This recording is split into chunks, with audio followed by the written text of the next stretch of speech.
j'avais envie aujourd'hui de discuter un petit peu des mèmes d'internet. Euh, je vais faire une petite mise en abîme, un contexte. J'adore les mèmes d'internet. Je pense que n'importe quelle personne qui traîne sur internet, même de manière casu, aime les mèmes. C'est vraiment un truc qui se partage facilement, qui fait rire tout le monde. Il y en a vraiment pour tous les goûts, pour tout type d'humour. En vrai, je sais même pas combien de mèmes existent depuis la création d'internet. Est-ce que, je me demande si ça se compte en milliers, ou alors en centaines de milliers, ou peut-être que ça va toucher le million, parce que en vrai, n'importe quelle image avec un texte, une vidéo marrante, etc. peut devenir rapidement un mème. D'ailleurs, pour ça, juste on va lire la définition avant d'un mème et ensuite on va discuter un petit peu de mèmes internationaux, sauf pour un seul. Voilà, un mème français qui me faisait rire à l'époque. Parce que j'avais déjà fait une vidéo sur les mèmes français. Une petite liste voilà, de je sais plus 5-10 mèmes. C'était en septembre, donc voilà, ça commence à dater. Et je voulais voilà, refaire un nouvel épisode, mais à l'international, donc avec des mèmes qui potentiellement ont touché énormément plus de personnes, mais dont nous aussi, les Français. Vous allez connaître tous les mèmes que je vais parler dans cette vidéo, c'est sûr et certain. J'ai pas pris un truc, des trucs deep, etc. peu connus, c'est vraiment, voilà, mais bon, ça reste le meilleur, c'est le haut du panier pour moi. Du coup, qu'est-ce que nous dit Wikipédia sur les mèmes internet? Donc apparemment ce serait un élément ou un phénomène repris et décliné en masse sur internet. Il prend souvent la forme d'une photo avec ou sans légende, d'une vidéo, d'une phrase, d'un mot, d'un gif, d'un son, d'un personnage fictif ou réel. Le terme est une francisation de l'anglais internet mime. Il se prononce mème, non mime et en français. Attends, non ok, mème en français et mime en anglais. D'après l'Oxford English Dictionary, un mème au sens général est un élément culturel ou comportemental qui se transmet d'un individu à l'autre par imitation ou par d'autres moyens non génériques. Ok, la définition est vraiment bien. Au moins comme ça tout le monde est calé sur voilà, la même onde. Alors il y a le premier mème dont je vais vous parler. C'est vraiment un truc à l'ancienne. C'est à l'ancienne de fou furieux. C'est le premier mème dont je me souviens sur internet. Voilà mes débuts sur internet. Je vais vous parler évidemment, pour ceux qui l'auraient deviné, le Nyan Cat. Voilà. Je suis sur la page Wikipédia du Nyan Cat. Je vous l'ai mis à l'écran, normalement c'est un chat en forme de biscotte avec la tête de chat, des pattes de chat, etc. Avec une musique. Voilà, une musique qui tourne en boucle. Je vais plutôt lire ce que me dit Wikipédia plutôt que de faire une description approximative. Donc le Nyan Cat, également connu sous le nom de Pop Tart Cat, est un mème internet consistant en un gif animé en 8 bits d'un chat volant gris avec le corps en pop tart rose avec un arc-en-ciel derrière lui, ou bien d'une vidéo de l'image d'animé animée avec une version remixée de la musique. Bref. En vrai, qu'est-ce qu'ils nous disent? L'origine du chat a été réalisée par Christopher Torres, un employé d'une compagnie d'assurance qui postait des blagues dessinées sur un site appelé LOL Comics sous le pseudonyme PR Guitarman. Le 2 avril 2011, il avait l'habitude de demander aux gens qui le suivaient de lui donner des mots-clés avec lesquels il devait faire des blagues. Ah d'accord, ok. C'est vers le mars 2011 que des utilisateurs lui ont demandé de faire une blague avec un chat. D'accord. Donc c'est vers 2011 que Nyan Cat a été créé quoi. D'ailleurs ce qui est marrant c'est qu'on peut voir que l'évolution du nombre de vues sur YouTube, donc en mai 2011 ça avait déjà 12 millions de vues. Et vraiment 12 millions de vues, faut se rendre compte à l'époque de ce que ça représente sur YouTube en 2011. C'est de la folie. Et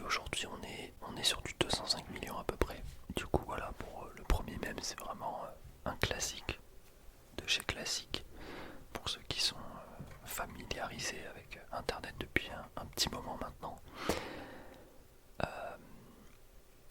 On va passer au deuxième mème, qui est pour moi, en vrai je sais pas si c'est mon mème préféré, je pense. Il y a moyen que ce soit mon mème préféré de tous les temps. Je vais vous parler de El Ricitas Issou pour les intimes. Issou. Normalement avec l'image, vous le voyez, il y a des fois on voit une image et on arrive à entendre un son qui sort de cette image. Bah là j'imagine que c'est ce que vous êtes en train d'expérimenter. Voilà, je vous mets l'image et vous pouvez entendre. C'est tellement drôle ce mème. Je vais lire un petit peu la page Wikipédia de El Ricitas. Alors, Juan Roya Borja, plus connu sous le nom de El Ricitas, né le 5 avril 1956 à Séville, en Espagne, et mort le 28 avril 2021 dans la même ville. C'est vrai qu'il est décédé, qu'il repose en paix. Est un humoriste, acteur et phénomène internet espagnol. Il est devenu populaire internationalement en 2015 grâce aux nombreuses parodies issues d'un entretien de l'émission espagnole de Jesus Quintero, Ratones Colorados, un truc comme ça. En vrai, j'ai envie de lire toute sa biographie, mais c'est énorme. Mais en gros, pour faire simple, je vais essayer d'expliquer un petit peu pour ceux qui connaissent vraiment pas. Moi je l'ai découvert comme ça sur YouTube d'une personne qui avait utilisé ce mème, et un jour je suis tombé sur la vidéo originale. Donc c'est exactement comme explique Wikipédia, c'est un entretien dans une émission qui s'appelle Jesus Quintero.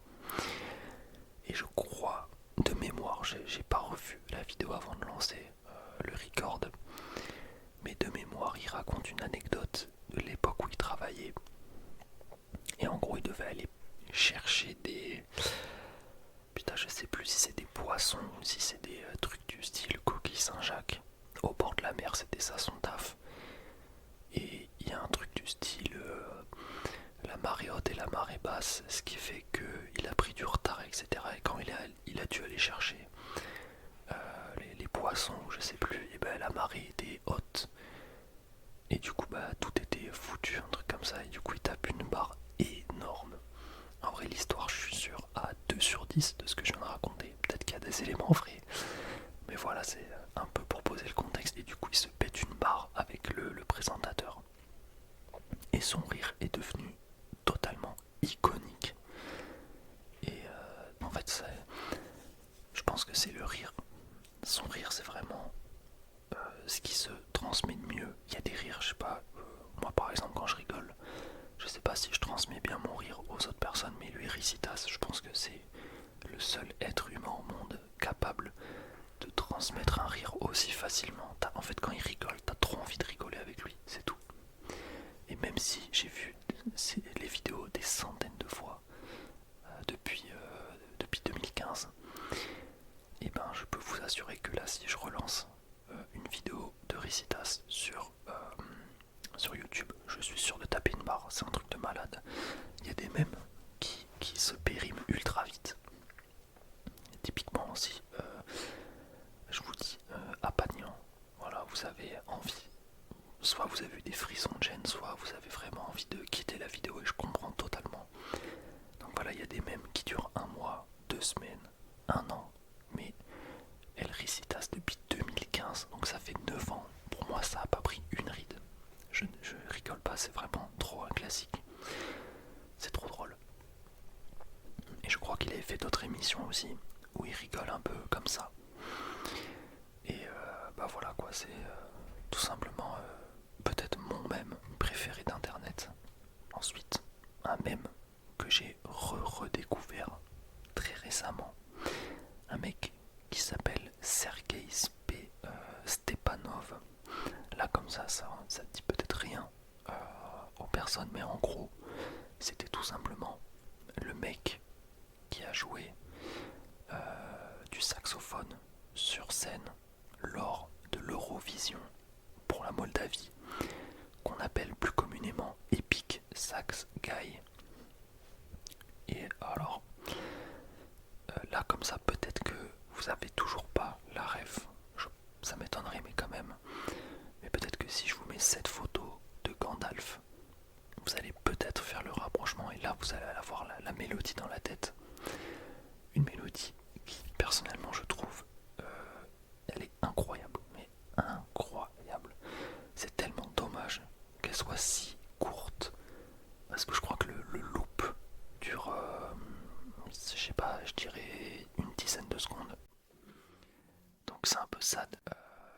Voilà, bon, alors j'ai traité très vaguement de, allez, on va dire 10-15 même. Donc évidemment, c'est une portion très très très restreinte de tout ce qui a pu se produire sur internet. Surtout, j'ai pas parlé de même français avec tout ce qu'on peut connaître, hein, Mister V, Antoine Daniel, Rebeu des Terres, ça va. Voilà, il y en a pour tous les goûts, tous les humours, etc. Peut-être que je referai un prochain épisode. En vrai, ça m'a fait plaisir de parler de ces mêmes parce que ça fait remonter des souvenirs, etc. Puis en vrai, il y en a qui sont toujours aussi pixels qu'à l'époque, donc ça fait vraiment plaisir. Sur ce, je vous dis à demain, comme d'habitude, une vidéo par jour.